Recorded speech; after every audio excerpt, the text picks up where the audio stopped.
It's easy to think, it will never happen to me.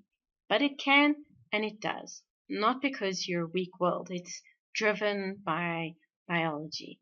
Join us for this episode of Better Body Chemistry TV as we look at how people end up addicted. Better Body Chemistry TV is brought to you by Dr. Sandy, a scientist turned gremlin buster, helping you battle sugar gremlins, heifer lumps, and other health horribles through better body chemistry. Remember, small things can make a big difference to your health. Now, it all begins with human nature. Let's be honest. Hanging around doing as little as possible is the default human condition.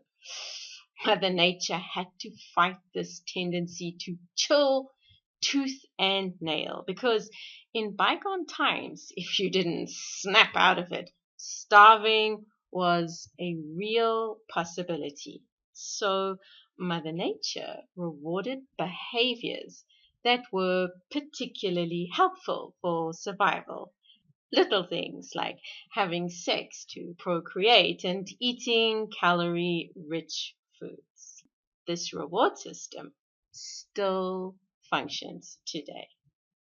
And sex and food still trigger it. But in the meantime, we've acquired a whole bunch more ways to feel good, and we all have our own list of our favorite things. For some, it's money. For others, being connected to their mobile device.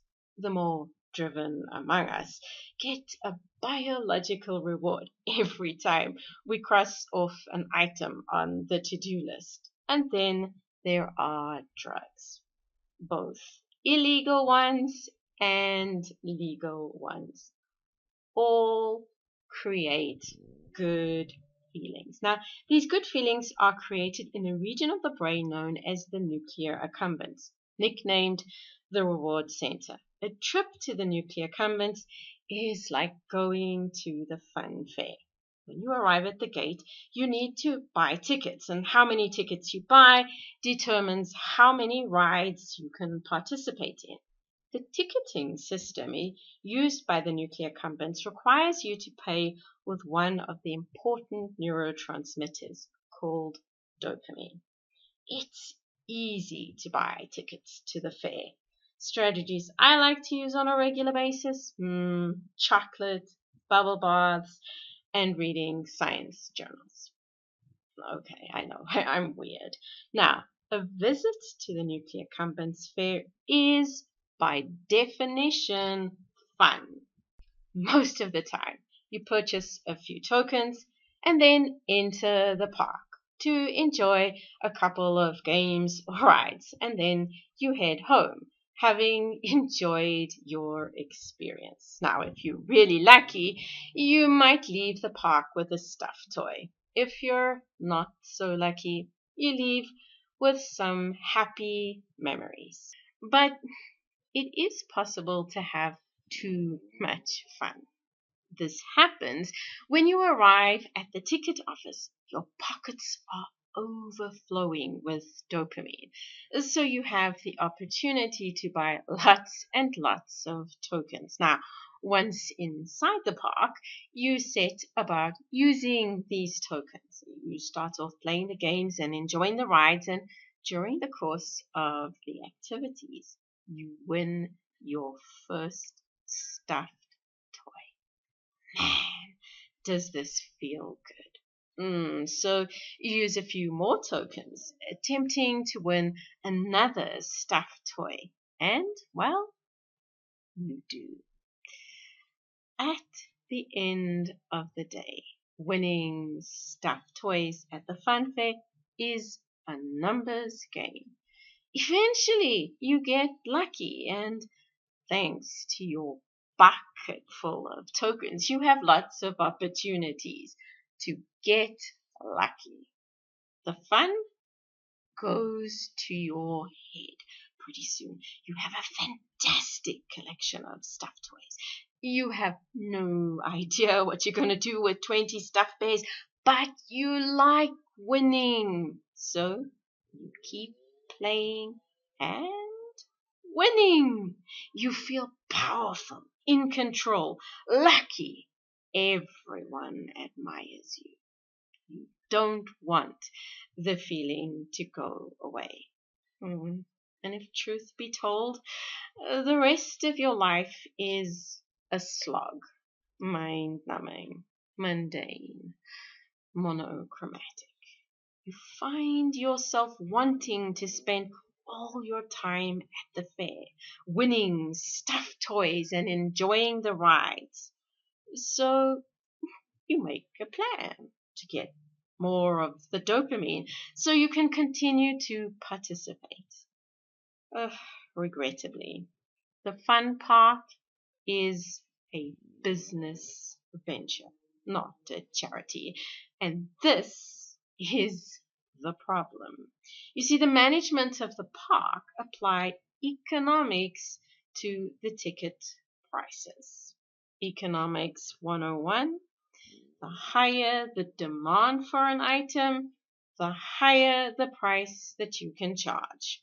And if you're visiting the park regularly, well, then the price goes up since demand has risen. So initially, you only needed one token to participate in an activity, but each time you visit, things get a little more expensive. Now when you notice, you complain to the guy selling the tickets. He just shrugs his shoulders and mumbles about inflation. The fact that the prices keep increasing makes it progressively more difficult to enjoy your favorite rides and games. So you're forced to consider other rides and games. You seldom win anything. Most of the time, the game does not end in a cuddly stuffed toy, but rather an ice cold kaboom. The experience is demoralizing, humiliating, painful. So why don't you just stay home? Well, deep down, you know it would be wise, but every time you seriously contemplate going home, the management of the park reminds you what a fun, happening place the park is, and also points out just what happens when you're not enjoying the park. You succumb to the marketing. It's really good marketing. You are now addicted and stuck in a vicious loop. You come for the promise of feeling good. In psychological speak, this is known as the positive reinforcement. You can't stay away because when you can't play, you don't feel neutral. You feel awful. This is known as negative reinforcement. I did say it was clever marketing. The negative reinforcement keeps you coming back to the park, but you never have enough tokens to enjoy the rides. You quite literally sell your soul to keep playing. Nothing else matters. Not your friends, not your family. You don't care about your job. You don't care about eating. The only thing that matters is being in the park, experiencing the rides. Now, no one plans to get stuck in the park. It begins innocently.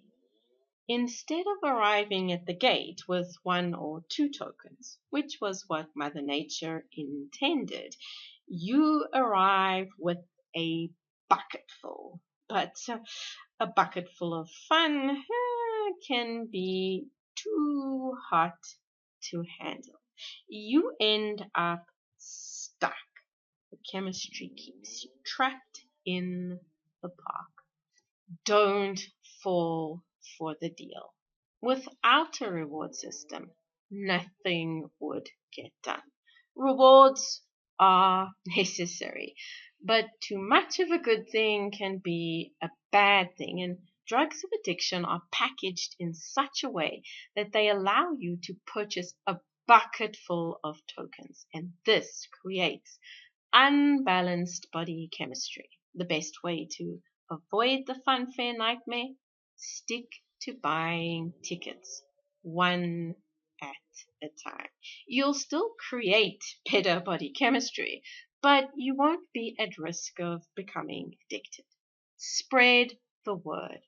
Addiction has very little to do with willpower.